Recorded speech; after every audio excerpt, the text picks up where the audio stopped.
Culture. I'm here with the family. Price, XXV, Double I, Rome. D-Melo, Gruff Lion. T-Buggy, man. Just the greatest sports show on the planet. La Familia. Hope y'all ready for a ride. Can't wait to hear what you guys got to say.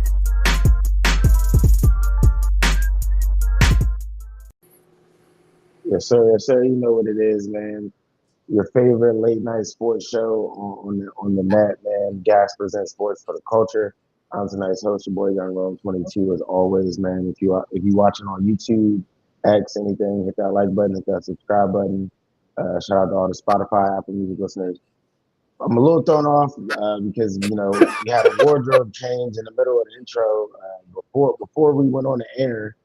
My man didn't have no Josh Allen jersey on. Now all of a sudden, G got it. When did you become a Bills fan, man? Top right, man. Introduce yourself. Hey, man, it's your boy. I'm having a great weekend, man. I got to enjoy myself out in Philly on an all-inclusive tab. I was being tricked out, you know what I mean? I was being a little thotty. But besides the point, man, I'm always rolling with the winners, fellas. Anybody who's going to the playoffs right now, I'm rolling with y'all. I will whoever wins. Watch next week. I might pull up with a Jaguar jersey. Shit, I might pull up with a Puka Nakua jersey. Who knows? I'm just rolling with the winners. I'm with the winning vibes. Except for Eagles jersey. I'm not rolling with no Eagles jersey. I will give you credit. I think you did say you were gonna pop up with a different jersey each show. So you're on a roll right now, man. But the Josh Allen, when you're supposed to be a New York Giants fan, that's crazy work, man. That's crazy work. Hey, man, the Giants haven't shown me they got a competent quarterback or a head coach. That's like Scruff popping up in a Ben Roethlisberger jersey or something, bro. You can't be switching sides like that, dog. Like, come on. It's crazy, bro. It's like me pulling up in I don't know what it would be equivalent to, but the color scheme is fucking me up too, bro. Because it looked like you on some bizarro giant shit. Yeah, man. One thing about G, man, you can guarantee he's going to throw a wrench into whatever we got going on. Nobody was expecting the Josh Allen jersey. Top left, man. What do you mean? Yeah, man. I turned. I said, "What the fuck?" Yeah, man. It's Scruff Skywalker, man. You feel me? You know what I mean? My Eagles is we in the playoffs. You feel me? And playoffs gonna be lit, dog. Honestly. So yeah, I'm excited to get into it this week. Yes, sir, man. You said it. The playoffs are upon us. It's actually a huge week for football. College football playoffs heating up. NFL playoffs. You got games Thursday, Friday, Saturday, Sunday, all the way into Monday. So we definitely want to get into that. But before we touch on the actual games, the NFL has seen a lot of coaching changes happen in the last 24 hours. A lot of people let go. But one of the more surprising ones, in my opinion, was John Harbaugh on the Ravens. So let's start right there. After 18 years of coaching in Baltimore, John Harbaugh has finally been let go. He's been coaching since 2008, way back with Ed Reed and Ray Lewis. So what was y'all's initial reaction to seeing that the Ravens were moving on? A kicker decided my man's fate. A fucking kicker. A fucking kicker decided whether he was going to keep his job or not. That was out of literally wide white. I'm like, what the fuck just happened here? I thought he was guaranteed another 2 years, especially with Lamar under contract. You know what I mean? Like, the last few ending season games, I don't think it was his fault why they lost. A lot of them were either fumbles, drop catches, or now a kick. The trifecta. I think this dude has been legit. He's gotten these guys to either reclaim the division or be in second place for playoff. And then poof. I mean, this is just so right out of right field, from my personal opinion. I thought he was at least warranted another season, especially with Lamar being hurt all year long. And his defense is just his defense was mid all year. I mean, in the midst of all that team switching, you must have not been paying too much attention to the Ravens because the writing was kind of on the wall for this coaching decision. It was kind of like Super Bowl or bust. I'm not like a big Ravens fan, but from what I was hearing, most Ravens fans, they're not too surprised at the news. It was kind of like with the Steelers. It's time to move on. Mike Tomlin and them made the playoffs in this instance, and I think it sucks for the Ravens or for John Harbaugh in his last game as a Ravens head coach had to be a loss like that to the Steelers. Scruff, man, I know you've been to many Ravens games, especially the last few years. What are the vibes? And G live under a rock like Patrick Starr. That's why he don't know. I've been here close to the pulse, I was saying, and they've been talking about firing Harbaugh for about 2 years out here. So, the fans been saying that. I've been seeing a lot of these games done ended. Feel me? I done seen a lot of close calls. I done seen a lot of bad decisions. You know what I'm saying? When there's certain decisions getting called, people looking around and they start saying, Harbaugh, man, that was a bad call. You know what I'm saying? And these don't start tallying up over time, man. And sometimes, one thing about life, man, life constants is always change, man. You know what I'm saying? And Harbaugh been with the team for 18 years, bro. That's long enough to birth a child, and you know what I'm saying, and send him out into the world. So it's a long fucking time, bro. So I've seen situations like this. I actually am very qualified to speak on this because this is exactly what happened with the Eagles and Andy Reid. Because Andy Reid was a phenomenal coach for the Eagles. He just never got there to the big one. And after a while of not being able to get to the big one, they said, get the fuck out of here. And that's how it goes. And when it came down to it with Lamar Jackson, G made the point about Lamar Jackson being on the contract, him having a longer, shelf life with the Ravens because of that. No, as a matter of fact, that's exactly why he needs to get the fuck out of there. Is because there's a choice that had to be made. Something needs to change, and we're not changing Lamar Jackson. All right. So that was the decision that was made, and that's why they decided to go. And another thing, you got to read between the lines. Or not really read between the lines, just read, actually. But they said that they were in the office for like the whole day, bro. The news didn't break until 6 o'clock, bro. You know what that tells me? And what it matches up with what I read. They spent hours talking to each other, the owners and Harbaugh and the management, whatever, and they just was like, it's time to move on. You know what I'm saying? It's just time to move on. You're talking up to, what I'm saying, just two walls talking at each other. They talk. You know what I'm saying? There was some tough conversations that was had. They said, right? You know what I'm saying? And that's how it is, man. And that's how that's what you call an adult, mature breakup. So it was time. I agree, it was time. But the fucked up thing for the Ravens is it's past time, as a matter of fact, because they were really supposed to have Mike McDonald be their coach. They let one of the best young coaches in the NFL out of the building last year, and now that's why the Seattle Seahawks looking pretty good. So now the question is going to be where they go with it. I understand why they did the shakeup. Whoever they do go with, it need to be somebody that's going to be aligned with Lamar Jackson. I do feel like Harbaugh and Lamar Jackson have not been on the same page for the last few years. Matter of fact, if you look back at the interviews of Harbaugh, you ask him, he know shit about Lamar Jackson injury, you wouldn't even think that motherfucker was on coach that motherfucker because he don't be knowing shit about him. Like, you know what I'm saying? Like, he don't be knowing what he be going. You know what I mean? He just be out of the loop, bro. Clearly, I think you had a great point with I just lost my thought with McDaniel. They let him go. Maybe they held on to Harbaugh a little too long. I think that's a fair point. But it's definitely time to move on. 18 years is a long time. That's almost unheard of in the NFL. Very few coaches last that long. I mean, my Commanders had 3 different names in the time span that Buddy's been coaching.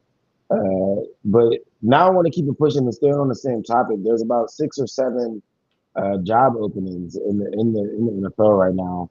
Atlanta let go of Raheem Morris. The Giants got their job open. The Browns let go of Stefanski. The Raiders obviously let go of Pete Carroll. Cardinals let go of Gannon. Titans got a job opening. I'm gonna ask you fellas like this: if you guys were a head coach in the NFL, which of the current job openings would you want the most, and why? I mean, So, go ahead, G. if I'm being honest, it's really between the Ravens and the Browns. Just because of holes you don't really have to fill in. Like, you can look at the Giants team, right? They're still missing 2 offensive pieces, and that's on the offensive line. and another receiver, and then the running backs. Is the running back they currently have those good enough to get you going? Scatterboo's coming from a wicked ankle injury. That and then the Giants' defensive secondary, like so many holes. Whether it's their safety, their linebacker, and their corners, like you have so many holes to fill in for the Giants. And then you're talking about the kicker. We just talked about a kicker losing this. A lot of the Giants' losses in the last 3 years are because their kickers don't close out the game, and that's why I wouldn't include the Giants on this. And then you still got a quarterback you're dealing with a concussion injury. Can he get it together when it comes to that? So I wouldn't choose the Giants. And then we're talking about the Ravens. The Ravens, they just need to find themselves another receiver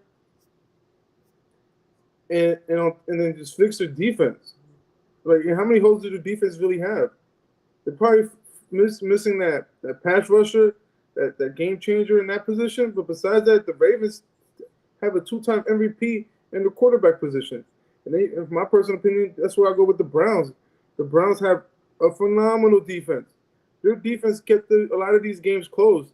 Games that we thought should have been blowouts, the Browns' defense kept them close.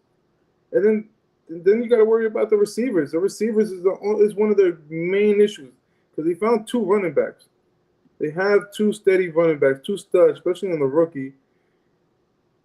I mean, in the quarterback with Shador, is Shador really going to live up to the hype? Finally, can we see Shador after the whole off training? You come in with the mentality, this is your starting QB, and you give him a chance to accelerate. Why not? For me, it's between the Ravens and the Browns, my personal opinion. Nah, those aren't bad choices. I would throw Atlanta in that mix as well. I don't think they have too many holes to fill. Pretty solid defense. I'm honestly surprised they even let go of Morris. They were tied for the division. All the teams were 8-9. They were right there for the division. I So that think was the kind of shocking. Kirk Cousins thing, it's like if you're the ownership, you pay Kirk Cousins $100 million, and that just leaves a bad taste in your mouth. Pause. To where it's just like, fuck. Like, look, I paid this guy $100 million because you guys tell me, and you drafted a quarterback in that same year, and it's like my quarterback is injury has been known to be injury prone in the collegiate level, and he gets hurt again. He gets hurt here in the pros, and it's like, and I just paid a guy $100 million. Like, no one likes to spend $100 million for no reason. That's a good point. Scruff, if you were a head coach, man, which one of these job openings would you be taking? I'm going to Baltimore, bro. You know what I'm saying? Meet me at the bank, bro. You know what I'm saying? Because there's only one team with an MVP on the roster, and that's the Ravens. So that's the only correct answer. And then the other good answer is, and you don't want to say it because you know he's still back and forth with his fandom. But the other best answer is the Giants. The Giants is the second best job out there. If it's not the Ravens, it's the Giants because the Giants have a few pieces in place already, right? They have a phenomenal receiver, one of the best in the NFL, right? You got a good running back, good energy in the locker room, right? That's really the main thing you need to really create some momentum as a coach. The energy is already in the locker room. Now we just need to channel it, guide it, you know what I mean? Get it in the right direction, you know what I mean? Mold it. You know what I mean, you got Jackson Dart, who's talented, first-round rookie, right? Last year, played pretty well. Got hella swag, hella moxie. The fans love him. And then you got pretty good defense, some pieces, right? Pretty good edge rushers. You know what I'm saying? Some linebackers. Defensive line's pretty good. Some other holes, right? Not too bad, though. But they got a number 1 pick or some shit, right? Something close to it. If not, I don't even know what the final order was. But they got a really high draft pick, right? 4. Okay. Yeah, they fucked themselves out of the draft pick like they always do. If they would have had the number 1 pick, if they would have did what they were supposed to do. Jackson Dart, you know, he's too good to just, you know, they want to do all that funny shit, dancing and shit. Y'all fucked up. Could have had the number 1 pick, and you could have traded back. You know, this is just a bitter Philly fan from when the Giants stomped them earlier in the season. They want to do all that dancing and shit. It's all good. Yeah, maybe so. No, I'm just talking strategically because that pick itself cost you a good player. That loss itself, that win cost you a good player. because in my reality, if I'm the Giants, I'm not picking a quarter. I'm not taking. I don't want to get too sidetracked, but I got a lot of pushback on that whole. Oh, you got to lose and it costs you a good player. Following because they can have the number one pick and trade back. The pick from 1 to 4 didn't cost you that much of a player, bro. It did, bro, because in my opinion, the plan for the Giants is this. The number one pick's going to be a quarterback, and I don't think the Giants should get a quarterback. I think the Giants could fill the rest of their team up. So what they should have did was get the number one pick, secure the number one pick, and then trade back, and then fill up your roster up, like, finally. You know what I'm saying? You're still going to have trade back options at 4. And also, I mean, you could get a premium player at 4. Yeah. They need to improve the O-line still. They could do something at 4. I don't think we could do something at 4. I'm saying the extra picks would have been nice. That's an asset in itself. But yeah, I think the Giants are a good job. Falcons a good job too, but it's kind of dicey. The quarterback situation, you gotta like one of the quarterbacks, and chances are you don't love either one. You know what I'm saying? Because Penix now has the injury prone tag on him. Over the course of his college career into now, right? And the worst fucking jobs is some real bad ones out there. But we don't need to get into all that. But there's some really bad ones. Well, actually, that was my next question. On the flip side, which job would you want the least, and why is that? I say the Giants. I say the Giants and the Cardinals because they're divisional rivals. You got the Cardinals that have to go against the Rams, Seattle, and the 49ers. Those guys are fucking excelling right now. And then you got the Giants. You have the defending Super Bowl champions. You got Dallas, and then you have in the Commanders, in the Commies, you have Jaden Daniels, an up-and-coming quarterback. That's a lot to deal with on those two ends. And then the easiest one, I should have thought about saying Atlanta being the most favorable because they're in a shitty-ass division. Yeah, that they just tied. You're tied to a quarterback contract that with Kirk Cousins that you're stuck with, and you're stuck with a young rookie, or not rookie, but a young quarterback, one or the other. You're tied strong to these two quarterbacks. You have no other options at quarterback. To your point, Scruff, whatever coach comes in, I don't know if they're moving on from the GM as well, but they're gonna have to have a plan with Kirk and Penix, and they're gonna have to execute that because it's a mess right now with that contract. You got to just take the debt. You got to do what this is what you got to do with Atlanta. You got to do what the Broncos did, right? Which is take the dead weight in the face. Pause. And you take it up front and you just say, fuck it. We're going to take all the dead cap and we're just going to deal with it. Somehow that worked out for the Broncos. I mean, you got to hit on the court. Well, Bo Nix worked out. Yeah. G, you said the Giants, but Scruff, I believe you said the Titans. Why the Titans? They got a young quarterback. Man, it's just a poor franchise, man. Poor franchise, poorly run franchise, bad vibes in the stadium, bro. I've been there a few times. Nobody feels good about that team, bro. No one on that team feels good about that team, bro. Titans are a bad vibe. I agree with that. They are like a total rebuild from the ground, from the fucking when you buy a house and they say we selling that bitch as is, and you go in there ain't nothing but the studs on the wall. That's it. Not even the copper. He just said no wiring. But you don't think it has a lot of upside because you do got yourself a good rookie quarterback. Again, if you like that quarterback, the thing about these coaches is coaches gonna come in with their own systems, and we thinking about this shit like fans. You would think about it as a coach.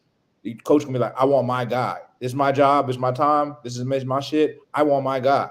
So if they feel like they like one of the rookies, they're gonna go with the guy. Because just remember when. So you're saying the coaches got to come in like Ben Johnson when he did with Caleb Williams.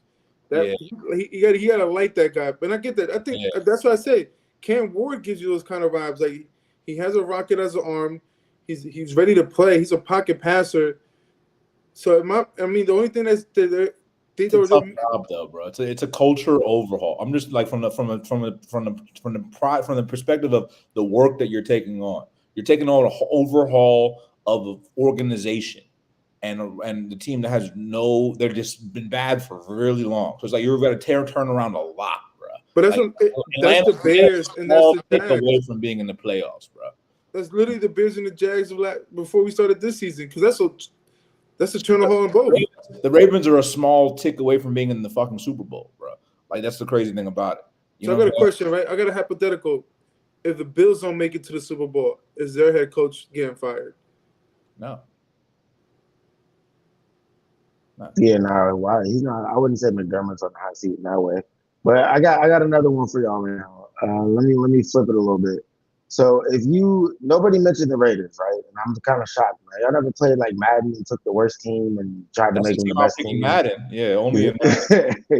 Because that's the situation some of these head coaches are about to be in. So if y'all were the Raiders right now, right, and you just had all these coaches get fired, which coach would you want to bring in the most to run your franchise and hit that reset button? Shit, you better take whatever you could get. For real, for real. They're not gonna have these pick-ins of the coaches, bro. They're gonna be left with. It's like you got the Raiders is a situation where it's like this is like. So I heard this in the dating world. Sometimes they say you got to date who likes you. For real, that's how the Raiders got to go about this, bro. They got to date who like them, bro. Because like they gonna be the last person standing at the dance, bro. Well, I mean, to leave it in the dating realm, I mean, the Raiders in a situation where they got to be submissive. Whatever coach comes in there, it's going to be your show. You're going to get first pick, whatever young quarterback you want. You're going to be tied to them. Probably get your whole staff together. Like, the only thing that could save them is Tom Brady's relationship or something. Some Tom Brady relationship is going to save them and get them a good coach. They're open to trading Max Crosby so they can get even more picks. I mean, I think whoever ends up coaching the Raiders is going to have a real chance to mold them into whatever their vision is. See, if you're the Raiders head coach, what philosophy you go in there with? Defense or offense? But whatever philosophy you want, because you paint a blank canvas. But like, that's what I'm saying. Which philosophy you want to be now? All right, I know who I would pick. I would go after Brian Flores. Oh, that's a good one. Yeah, but that's you don't trade Cosby then. If you going with you probably don't. That's where you say that's why I say you date who like you, because nobody really want to hire Brian Flores anyway. That's a good point. Even though he deserves the Raiders mold. It's not because I'm not saying nothing about Brian Flores. We already know how that shit go. You feel me? He got played out a head coaching job before. But that's who they should get. Give me Brian Flores, bro. Word, shout out to my Honduran brother, man. Give my man a job, man. Hardworking Latino. Salah? No, Flores. He's Honduran. Is he? Yeah. He looked black as hell to me. What you mean, bro? Black Hondurans. What the fuck? I'm fucking around, bro. Ah, man. No, he's like me. I see it now. Me no black, me Dominican, papi. Me no black, me Dominican. Now that you saying it, I definitely see it. I see it now. That's crazy. My son Honduran. Yeah, my son Honduran, man. I'm tapped in. Salah's not a bad choice either. I would look at Salah or Flores if I was them. So yeah, I agree with both of you. I agree with the point of view. You got to be defensive minded, because you literally got the anchor of your defense there that people love and that people want to like go out and play with, and you just got to find a good offensive coordinator, to be my personal opinion. I think that's speaking of offensive coordinators, my Commanders parted ways with one Cliff Kingsbury today. Why? He's going to be a head coach. You guys, what do you guys think he ends up? I think wherever he head up, he already going there. Because you don't make moves like that unless you already know what's going on, bro. The Ravens thing makes a lot of sense, bro. The Ravens thing makes a ton of sense. The Giants makes a ton of sense because of the Jackson Dart thing. I think he would fit well in that system. And then Titans. The Raiders makes a little bit of weird sense too. I don't know why, but something tells me that makes sense. No, I think G's on to something, man. Kingsbury to the Titans. Him and Cam Ward. Like to your point earlier, stuff. It's going to come down to if that coach likes Cam Ward or likes the QB. I don't know for a fact if Cliff rocks with Cam Ward, but I could see a world where he does, and I could see him trying to make that work. So what was Cliff's final rapport with Kyler Murray? I know he was his guy once upon a time. Is it possible that they could reunite somewhere and that could happen again? Fuck no. I don't think he does that experiment again. He was the reason why he lost his job. Fair enough. Like, why would you go? Yeah, fool me once, shame on you. Fool me twice, shame on me. You don't go back to that. I mean, like I think he wants a similar kind of style quarterback, but a taller guy. And both Cam and Jackson are like those perfect examples. Like those are the kind of guys he wants to coach. I think Cam's a little bit better in the pocket though. And I think he'll rock with that a little harder. Lamar Jackson is the fucking if that is such a fucking great job, bro. Like if the Ravens want him, like that's the job that he goes to. Yeah, I agree completely. It's such a job. What you want, bro? You want a motherfucking hooped up Honda, or you want a fucking Maserati, bro? Come on, man. Well, who's the Maserati in this conversation? Lamar Jackson. Okay, and the souped up Honda is Cam Ward. That's Jackson Dart, but yeah. That's you see, if Jackson Dart is a bum like that, why are we gonna say he's a good bum, man? Honda's a good car. I would say Dart had a better rookie season than Cam Ward. Definitely. I would say Tyler Shuck had a better rookie season than Cam Ward. Hey, that boy Shuck is nice, bro. All right, man. Keeping it pushing. Let's get to these playoffs, man. It's time. The NFL playoffs are finally here. We got games Saturday, Sunday, and Monday. Let's start with this Saturday slate. First up on the list is the Rams and the Panthers. Panthers back in here, man. They had to get a win from Atlanta, who actually ended up beating Tyler Shuck, who we were just talking about, to even get into the playoffs here. They do get a home game, but they get a home game against a potential MVP in Matthew Stafford. So do we give Carolina a shot, man, or are they one and done? Nope. That's what I'm saying. This is the game. This is the game. What I say for all y'all fellas in relationships, married and shit like that. This is the game where you trade off your time back. This is where you trade your time back to the wife. This is where you say, "Oh, we can't be watching football all weekend." You be like, "All right, bet. Let's hang out Saturday at 4:30." Because, like, bruh, that is not going to be a good game, bro. Like, I would say, if the Panthers can put up a fight, then that's good, man. But I say the Rams really got lucky that this is the best draw of the bunch. Yeah, if you weren't gonna have a home game, week one, this is definitely the best draw. Is the best draw. Oh my god, absolutely, bro. So here's the thing: if they would have lost or some shit, like they would ended up playing the Eagles. So. At home on the road. So yeah, it was either the Eagles or the Bears. So I think this was definitely better of the two division games. I'll go ahead and give my hot take real quick, man. I think in the NFC, I think all three wild card teams win. I don't think not one division team wins. Y'all can look at that and decipher it for which you will. We'll get to that in a second, Scruff. But G, man, do you think the Panthers at least cover at home? I think it's a 10.5 spread for the Rams. 10.5. Okay, crazy work that is. Panthers got no shot. You guys forget. Thanksgiving weekend. Who won that game? Carolina. So why the fuck are we gonna pick the Rams? Carolina is low key. Oh yeah, and to give you guys a little clue here, Carolina doesn't lose back-to-back games all year long, if I'm not mistaken. And they damn sure cover a 10-point spread all year long. There's a few things actually. You got some decent points, and they're also very good at home. Give me Carolina to win this. I love Carolina on this. If there's any underdogs this weekend, it is this one. Give me Carolina to cover. Well, you just said win, and then the second sentence you said, he hit that Michael Jackson moonwalk real quick. That cock could be right twice, baby. Kind of mind fucked y'all. Pause.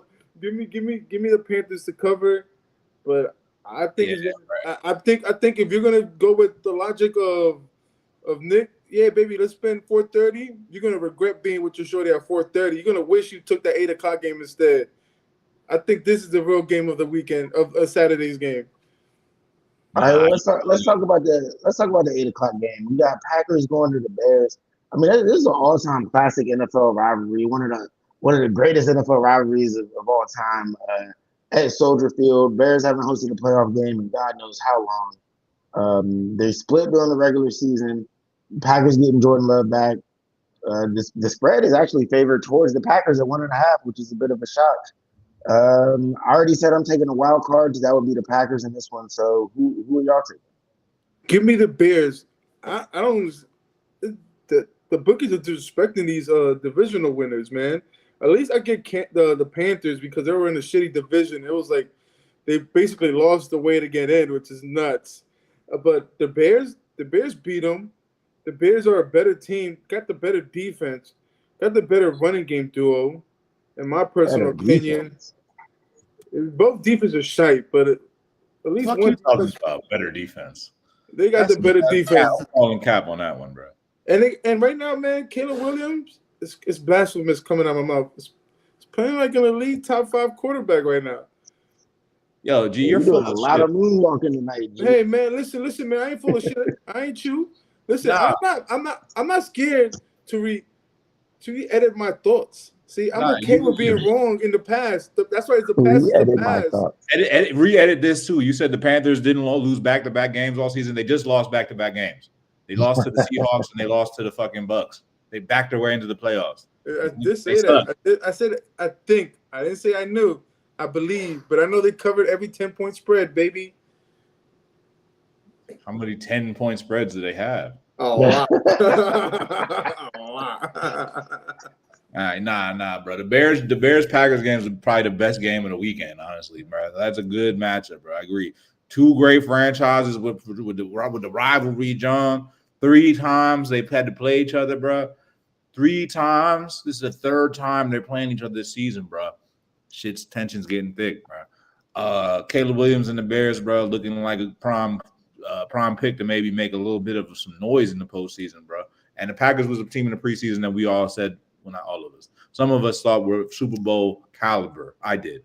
And I'm not saying that they're not. I just think that they kind of had some tough injuries towards the end there. But I think it'll be a good game. But I think the Bears are going to win it because I think in crunch time, I like Caleb Williams over just Jordan Love. Jordan Love, I was high on Jordan Love this season, and I think he's deserves to be a starting quarterback in the NFL. He deserves a NFL salary, but that's it. Bro, I'm gonna tell you about Green Bay. Green Bay has been on a 4-game losing. This man deserves his money. That's it. He deserves to be employed in the NFL, taking starting quarterback snaps for sure. But he's not that good, man. Malik Willis is probably could be as good as him if he had the amount of practice. But Caleb Williams, man, I feel like the Bears might make a run, bro. We'll see. You got the Bears with me? Hell yeah. And I'm not gonna lie, man. The Packers have been in a 4-game losing streak. They ain't fixing that. Hell no, they done up. They done. It's over for them. They done. Nah, I'm not counting the Packers out just yet, man. I don't believe in the Bears. I do think they got a nice little advantage with the home field for the playoffs, but I'm not a believer this year, bro. But the Packers is used to playing in the cold. Yeah, I was gonna say that's not gonna slow Green Bay down. Yeah, a heavy dose of Josh Jacobs. We gonna find out what that Bears team is really. It's not snowing over there, right? I don't know, but that 2-headed running back tandem is gonna be vicious in the playoffs, bro. Yeah, we'll see what it's looking like. But I do think that could potentially be the game of the week. My personal favorite game. Hold on, fellas. I got Loveland to score a tub on that game. For the Bears? Yes, sir. I love Loveland. Keep up. I don't know, man. All your touchdown picks has been trash this season, bro. That's Capitan. You had me waiting on Zay Flowers to score a touchdown for like 3 months. All right, keeping it pushing to the Sunday slate, man. We got the Bills at the Jaguars at 1 o'clock. Bills are favored 1.5 in that, man. Gee, I guess we know who you like. Nah, I'm gonna get my my Trevor Lawrence jersey ready for you fellas. What the fuck? Give me Trevor Lawrence. Give me Trevor Lawrence to beat the Bills. Yo, your man spent the last 34 minutes and 50 seconds damn Josh Allen jersey, just to say that they're gonna be one and done in the playoffs, bro. Like, nah, that's crazy. So I heard that right? You said you're taking Sunshine, Trevor Lawrence, and the Jags I'm to win the taking playoffs. Trevor Lawrence, the real Sunshine State QB, not Tim Tebow, but Trevor Lawrence. And my man and them Jaguars boys have been in an 8-game winning streak, and I'm riding with that winning streak. The Bills are very finicky. They're not the Bills that we thought that were going to be explosive. Shit, we all thought the Bills were going to win the division. They let the Pats come and win this division. Man, give me the Jags to win. Bro, that's crazy work, bro. G done switched more than I don't know what. Tell you what, you Scruff, gonna switch again, bro. You gonna switch again, bro.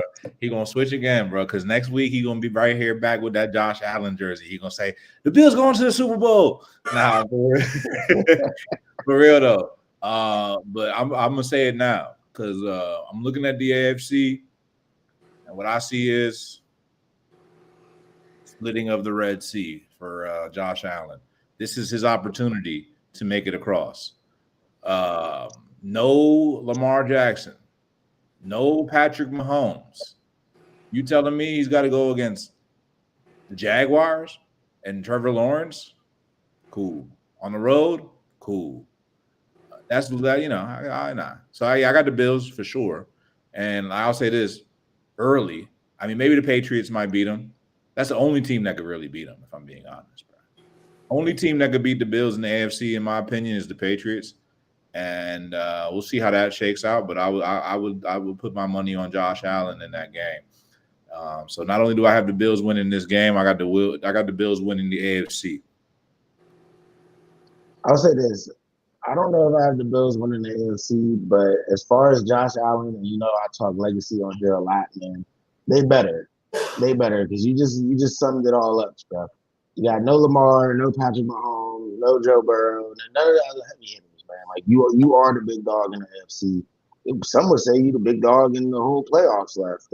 So it's lined up for Josh Allen to at the very least get there. Does he do it? I don't know. I do like the Bills in this one though. I'm super shocked to hear G take Jacksonville in this one. They're 8-game winning streak. They're right on this high. They won the division. That's it for them. Like just like Scruff said. Oh yeah, Broncos. My bad. Yeah, number 1 seed is Denver. So Thanks. I don't see Jacksonville doing much more than they've already done. I think the Bills definitely get past them. But yeah, keeping it pushing to the 4:30 game.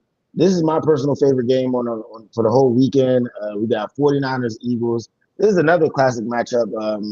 A good rivalry brewing over the last few years.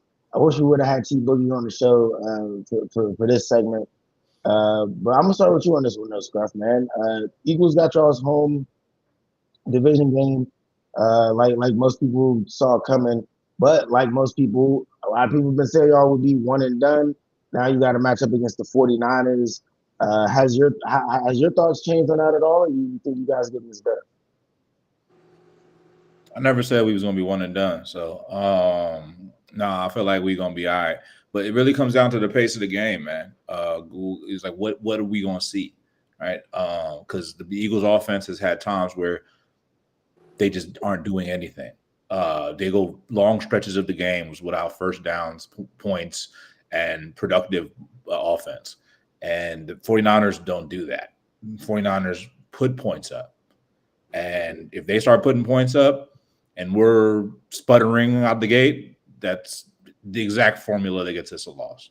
But if we're playing defense the way we can play defense and we're playing offense like we're playing offense, then we beat this team by like at least 7, maybe 10 points. All right, don't get ahead of yourself, bro. Fuck out of here. All right, man. This guy, man, he should have said maybe 1 to 3. This guy's going to say 10 points. Nah, because in reality, here's the truth, the real truth, though. Is like if the Eagles aren't playing at their best, sure. Bro, Vegas isn't giving you more than 4.5, so where you get the 10 points? I don't because that I don't look at shit like that. I don't care about that. We're not talking about that. We're talking about what I think is going to happen. All right. What I think is going to happen is this: if the Eagles' offense is humming, which they should be against the 49ers defense, which is the worst defense remaining in this playoffs, then the offense will be putting up points, and the 49ers will put up points too. But the Eagles defense is not a pushover defense, so they're not going to put up points every fucking drive, bro. So that means there's going to be at least 2-3 drives where they're not going to put up points, which means we're going to score by or win by 2 to 3 scores. That's the math. No, the Eagles are not about to go out there and drop 20, 27, you know what I'm saying, on the 49ers. 35, they do have the worst defense in the playoffs. You make an excellent point right there. But the Eagles' offense has been asleep at the wheel. I mean, can they come alive? I know you hope so, but I wouldn't bet on it just yet. 28-21. That's what we're going with. G, what are your thoughts on that game? Man, that's the biasness of an Eagles fan just talking over there, man. Man, just mute his mic, man. I do got Philly winning, but I got Philly winning by 2 points at most. This game is going to come down to which running back wants it the most, because Brock Purdy really doesn't have much of an offensive weapons besides his running back. And is Kittle going to be 100%? I mean, is his left tackle going to play? Trent Williams, is he playing? He'll play in the playoffs. He's going to play. If Trent Williams is playing, then I give the 49ers the 1 point edge then. So I got the 49ers winning by 1 point. But I don't think this game is going to be a massive blowout. Thank God this is a 4 o'clock game. See, remember how he said 4 o'clock for Saturday? I mean, I think he meant to say 4 o'clock for the Sunday game. Nah, this is one of the best games, though. No, it's not, man. This shit is going to be stupid slow. Because, first of all, Philly offense can't get nothing moving for some odd reason. If they do get anything moving, it's going to be in the first quarter. And they're not going to score another point until the end of the fourth quarter, if that.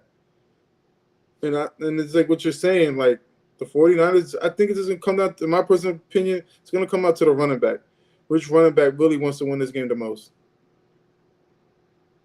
Yeah, well, keeping it pushing to the 8 o'clock game on Sunday, because I like your point, though, G, about the running backs. I really do. But keeping it pushing this for time. We got Chargers Patriots 8 o'clock. That's another really good game. I'm very excited for this one. Man, me personally on this one, I am torn. The spread is set at 3.5. Patriots at home, so that's still kind of a pick 'em. G, man, who you liking now? I don't know, man. I like to live by this philosophy. Come January, I do not like dumb teams playing out in the code. They do not excel, whether they're top 10 in anything, whether it's offense or defense. I like Drake Maine.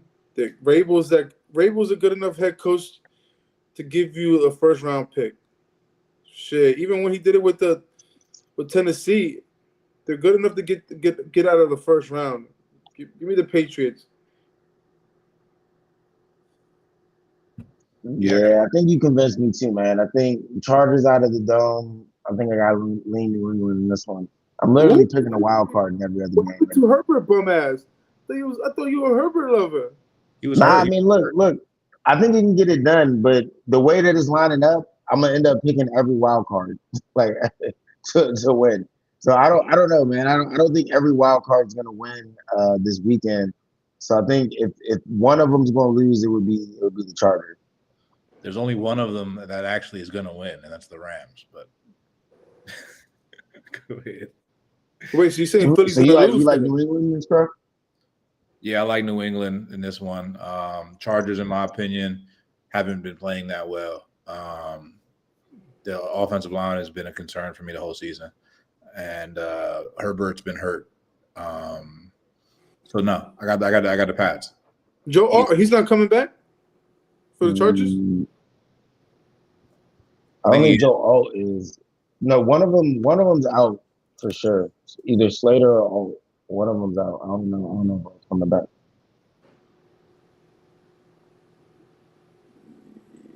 But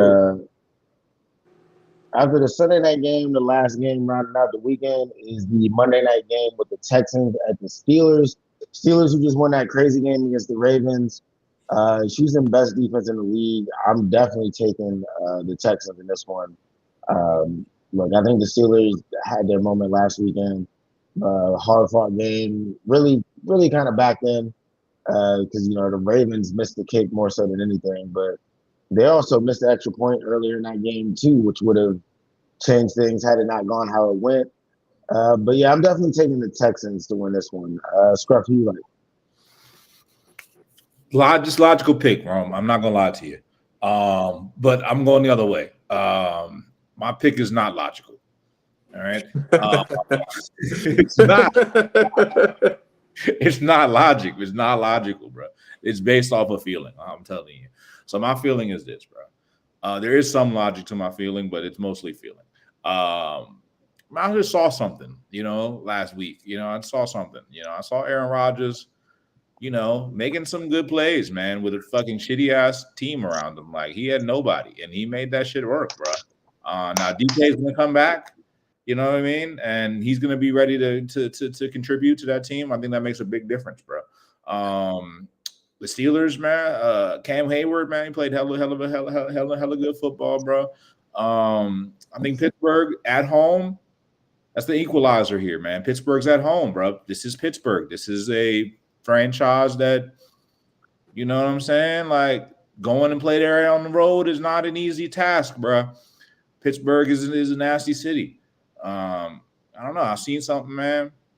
Yeah, I've seen something. I seen the Mike Tomlin and Rodgers exchange at the end of the game. He said, "You know what, man? Thanks for coming, bro. Thanks for coming. Thanks for having me, bro." You kidding me? He said, "You kidding me?" Yeah, I'm liking that, bro. I'm feeling like and it's a Monday night game. I don't know if it's just me, but I don't remember there being Monday night football games for playoffs. But the fact that ESPN started cashing in on that a couple years ago. Okay, well, that's perfect for Aaron Rodgers, bro. Because if you know what I know, Aaron Rodgers is one of the best quarterbacks in the history of Monday Night Football, bro. That man puts on a fucking show on Monday night. So many times I've seen it. He's going to do it one more time, bro. You know what's crazy that you say that? They say the same thing about Mike Tomlin and Monday nights. He does not lose Monday nights. Really? Yes. I think I've seen the stats like that. Look it up. Has Mike Tomlin lost a Monday night game? I think I was hearing that Mike Tomlin has never lost a Monday night game in his NFL head coaching career. That's insane stat. Is it? Is it real? I heard that. I think I heard it. Calculating, searching the web. I believe. Remember, I already alluded to that. I already said it earlier. Nah, that's not quite accurate. Ooh. But oh no, you actually had something, but you weren't quite all the way there. So it's 22-3 on Monday Night Football. That's crazy. Man. Fucking great. Now he's Monday Night Football at home, undefeated at home. There you go. Undefeated at home. I was close. Undefeated at home. I was close. I was not that far off. Give me the Steelers. Oh man. But like I said earlier when we were talking about the Chargers and the Pats, I do not like dome teams playing out in the code. And I think the resurgence of the Texans, I think is over with, man. They had a great changing of the year. I don't remember what they started 0-3 in the beginning of the season, or was it 0-4? And then they started going on a little run over here, right? Yeah, they had a bad start for sure. Yeah, and I think that the Cinderella story is over. CJ Stroud, I think he's going to probably play a great game against the Steelers defense, because I don't think that's an elite defense neither. Like Will Lamar threw for over 230 yards. And that defense is definitely it's Swiss cheese just as much. But the magic of as long as the Steelers bring out another priest or the same priest with the same holy water, man, you gotta give me the Steelers. You gotta. How no one said that right before the start of this conversation? Like, you gotta give me the Steelers, especially they're gonna play. What's the cry out music? Oh, mama, I'm fear of running from the law. Oh, Renegade. Yo. I have it wrong. They're playing Renegade, and you got the Priest, and you got this Mike Tomlin Monday night record at home. with Aaron Rodgers, I mean, at this point, man, just throw your rent money on this game. Yo, that's crazy. Yo, all that just leaves, man. The Steelers are not winning this game. And look, I hear the records. I hear y'all That broke record is over fucking there. tough. That's really upsetting, bro. That's really like That means something, bro. It means a lot, bro. Those records, those numbers that y'all just named, they don't play the game, bro. Aaron Rodgers' old ass got to get out the bed and he got to go against the best defense in the league. All these little fancy stats, those don't win the game. So it's cute, and I'll keep it in mind while I'm watching. It'll make it even sweeter when the Texans get that victory. Let me throw one more stat out there for you, though. Aaron Rodgers has a career 103 passing rating in Monday Night Football games as well. What is Aaron Rodgers' Monday Night Football at home record is? 14-10 overall. At home on Monday nights. Very specific, G. But like y'all need all the records you can get here. With his left hand tied behind his back? I think so. And a broken ankle. All right, bro. 11-2 Monday Night Football at home. You see, close enough, baby. Hey, Close enough, the numbers is saying the difference, is telling the story, bro. May the odds be in your favor, man. Go hear this too. 13 Monday Night Football games, 11-2, 31 touchdown passes, 5 interceptions, 116 passer rating. You know what they say? Numbers don't lie, baby. Numbers don't lie. I mean, it sounds like they shouldn't even show up then. The problem with the historical data, though, is it's all in the past. And that's the biggest problem with it. Because Aaron Rodgers is not the same Aaron Rodgers. If you have a gambling problem, do not bet your rent money on this Monday night game. But if you don't, what's crazy is that Vegas knows all those numbers, all that stuff y'all threw out there, and the Texans are still favored by 3. So on the road, out the dome. Hey man, I'm going with Aaron Rodgers, bro. I'm going with Aaron Rodgers. Hansel, where you at, bro? We definitely gonna have to chop it up about that one come next Tuesday, man. But let's keep it pushing from the NFL coaches playoffs. We'll definitely get back into it next week. But let's talk a little NBA real quick before we get out of here, fellas. I know it was some NBA topics I wanted to get into earlier. G man, you had mentioned OKC not really being who we thought they were. Do you want to elaborate on that? Because it's my personal opinion, they're exactly who I think they are. And that's the best team in basketball. I'm not saying they're not the best team in basketball. What I'm saying, a couple weeks back, I had the audacity to try to compare them to the Golden State team that only lost like 7 games. And because they were looking like that team that wasn't going to lose that many games. And then, who they lost to last night? They lost. They can't beat the Spurs, apparently. And they go ahead and lose to the Hornets. Like, the Hornets came through and gave them a spanking. They lost over 20 points against the Hornets. I mean, this ain't the. I believe I was hearing reports is more like, once you figure OKC out, they're really hard to beat. And I believe that the Spurs gave us a blueprint on how to beat the Spurs. The Spurs gave us a blueprint on how to beat OKC. I think that the dominance, as I thought they were going to be, I didn't think these guys were going to lose until all.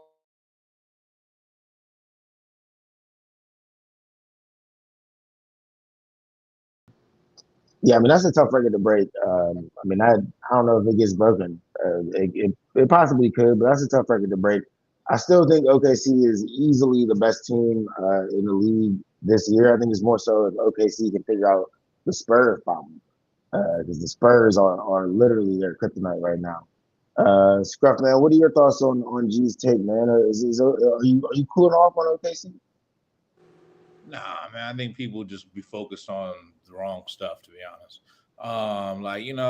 People just be focused on these records and stuff, and then once the team starts doing really good, it's like, oh, they might be close to breaking this record, and then it's like, oh, then we hold them to this ridiculous standard, and then if they fall close short of that standard, now They ain't shit. So like, nah, I'm not fucking with any of that shit. It's all nonsense. I didn't say they're not shit. I'm just saying they're not that dominant of a team. They're not who they thought they were. Well, that's the problem. Is you thought they were something that they weren't in the first place. You just need to just appreciate things as they are, bro. Progress over perfection, bro. We're just fine. Clearly, I can't do that when I got like 30 jerseys ready to show out. Progress over perfection, bro. Like, you know what I'm saying? Like, the goal was not to be the best record in history of the NBA. The goal is to like a Sixers fan. Trust the progress. Keep the ball on the keep the car on the road, bro. Keep it going, bro. Like the OKC is still on par for being the best team in the league by far.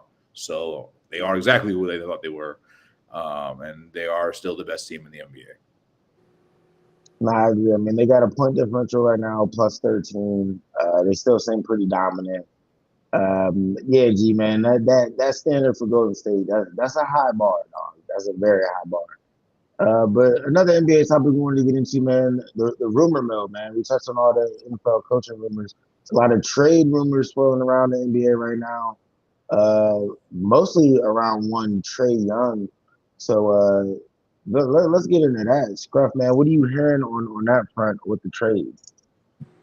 Apparently, Atlanta's trying to move on from Trae Young, and they feeling pretty good because they've been without him for a minute. And the dude Jalen Johnson been playing out of his mind. Basically like triple doubles every night. He's what the Sixers probably thought Ben Simmons was, but like in reality, but Trae Young is right now at the all-time low in terms of value right now, and they're basically saying that he doesn't have much value around the league. So the Wizards, being pretty smart, I would say, are going to take advantage of that, and they're going to wiggle the little bait that they have, which is C.J. McCollum. And if C.J. McCollum gets you back Trae Young in any capacity, that's a fucking great trade, bro. Yeah, Trae Young to the Wizards would be crazy, especially if we get him for CJ. Yeah. So here's the thing, bro. There's a sentiment around the league that Trae Young is like I was talking to some Wizards fans, not the ones that y'all know, but like, I was talking to some Wizards fans and they were like, he was talking to Bryce Uncle. I was talking to young bull, you know what I'm saying? One of my coworkers and shit, and he was like, I don't want anything to do with Trae Young, is what he was saying. And I said, what? And I'm like, because the people have a different perspective around him. His perspective around the league is he's not worth shit because he can't play defense. And admittedly, that is a problem. And the problem is if you only watch basketball on the ESPN highlights, Trae Young's really, really good. And say he is, in reality, he is good. And if you only look at stats only, he's amazing because he has amazing stats. Yeah, he's 20. He's a damn near 30 and 10 guy, potentially 20 something and 10 easy, right? But the problem is he can't guard anybody. That's a major problem. All right, that's why they're going to trade him, because even though he's 30 and 10, they're better with him off the court because he gives up fucking 30 and 10. You know what I'm saying? Or then some. You know what I'm saying? That's the problem. Their defense is like 11 points better when he's not on the court. So that's enough to win a game. You know what I'm saying? That's a different ball game, bro. 11 points. So it doesn't. So that's the problem, which is why the Wizards are the perfect landing spot, because it's the perfect guy to pick up when you want to lose the games, right? Because it's like you bring in a guy, he is talented. I'm not saying you can't win with Trae Young, but the Wizards bring him in, they can still lose, right? Because he's not going to play any defense, which is going to lead you to a loss and right to you where you want to go. And eventually they start building a team there. So, yeah, I think I would love to see Trae Young in D.C. I would love Trae Young in D.C. just because it would bring a small bit of excitement too, man. I feel like the Wizards are lacking any excitement right now. And I know what they're doing. I know what the strategy is and all that. But they say you can bring a little juice to A.J. Johnson and a first-round pick. That's all it takes. And this is honestly an interesting topic, G, because earlier in the year, I think one of your bold predictions was Trae Young was going to go crazy, and the league needed to pay more attention to him. The Atlanta Hawks or something. That big hopes, man. Because it's like what Nick alluded to, like he's averaging literally. He's known to, if you're gonna put any money on him throughout the year, he's averaged over 21 and 10 points and 10 assists. He's that kind of guy. He's a double kind of guy, and he thought by now, he took these guys into the Eastern Conference Finals, and I thought from here on out, like he will always have that trajectory. Like he's gonna go up. Just build a team around him. He could take you far if you build a team around him. But Clearly, they don't want to build a team around him. Clearly, he's going back to what Nick just alluded to, where like players feel like he doesn't play good enough defense, and he's a give me the ball first kind of guy. That's not about what players think, bro. It's about what the fucking stats say, bro.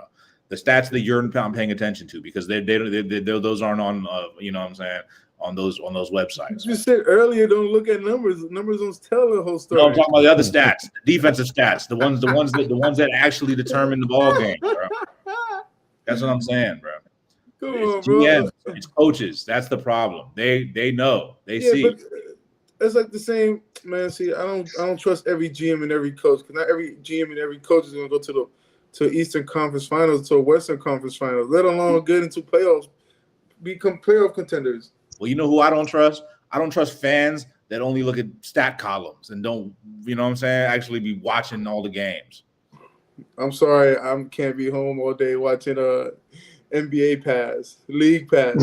I'm sorry, I don't have time for that. Nah. Your assessment of Trae Young is just looking at his box score. That's it. So other than Trae Young, though, on the rumor mill, man, who else should we be looking for in the big trade? Honestly, it's buy low season, man. I'm a big fan of my overall market philosophy in life is to buy low and sell high, bro. So, like, you know what I'm saying? It's a good time to buy low on a point guard, bro, because Trae Young's out there, LaMelo's out there, John Morant's out there. You know what I'm saying? These are guys that I think are talented still.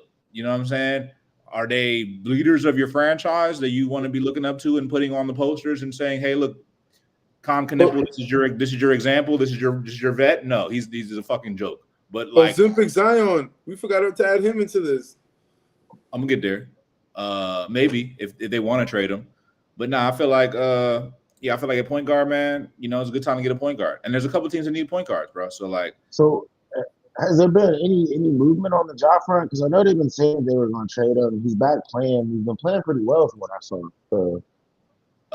He's played well, and then he's missed games. He's always missed games here and there. Yeah, I mean that's I got him on fantasy. You know, he just randomly was out tonight. You know, I'm like, I thought he was back. And he's out. He's back too. Same shit over and over again. So I don't know. But then actually Zion's been playing really good ball. I don't know if they're still trying to trade him, but I would buy low on all those guys. But like, maybe the people probably think I'm stupid, but like I think that's smart, buying low on these guys right now. The thing is that these guys are good. They're not good in their roles that they're in. They're not franchise guys. They're not guys that you put on the posters. They're guys that can help you get there, though. Like if you put LaMelo on, let's say, the Toronto Raptors, pretty good team, right? Put him with Brandon Ingram, Scotty Barnes, and now you got something going over there. You know what I'm saying? You put Ja Morant on the Hawks instead of Trae Young, maybe they make something shake. You know what I'm saying? I don't know. So just switch it up. You put LaMelo on the Rockets. You don't think that would be lit or some shit? Yeah, that would. LaMelo on, I don't know, like. And I agree with you, man. I think LaMelo in the right situation would definitely be a contributor. I think Josh proven that he can be a major contributor. I think he needs to change the scene. It's about value. And here's the thing: the funny thing about it is, this is also Giannis is trying to trade Giannis.